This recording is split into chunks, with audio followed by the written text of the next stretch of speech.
Hello everybody, in my earlier video I discussed about what is decision making. See, decision making is the selection of course of action from among alternatives. Now in this video we will discuss about the types of decision making.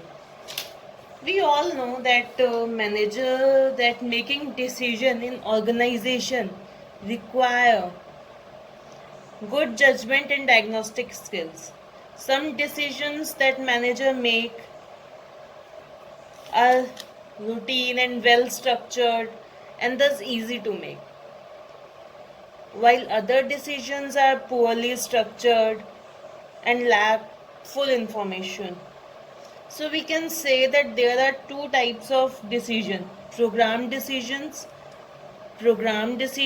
and non-programmed decision. Now when we talk about programmed decisions, they tend to be well structured, routine, repetitive, occurring on regular basis.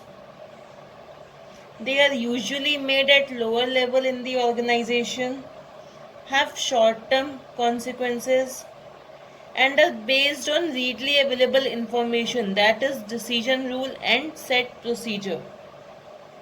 Whereas non-programmed decisions are new, unstructured, occur at higher level in organization, have long-term consequences, and require high degree of judgment and creativity.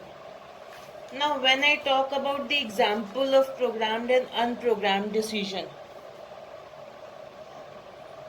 Example of programmed decisions can be like ordering raw material, calculating holiday pay, sick pay.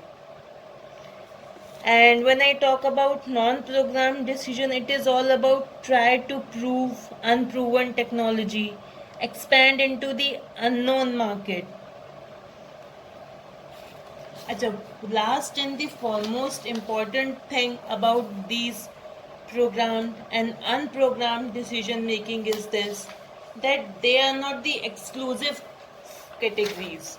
They are based on the continuum, like either a decision can be programmed or non-programmed. It is not so. It is like either the decision which is making can be 20% programmed decision and 50% non-programmed, or we can say 50% program or 50% non-programmed. So these types of decisions are clearly distinguishable and they represent a continuum from programmed to non-programmed rather than being exclusive categories.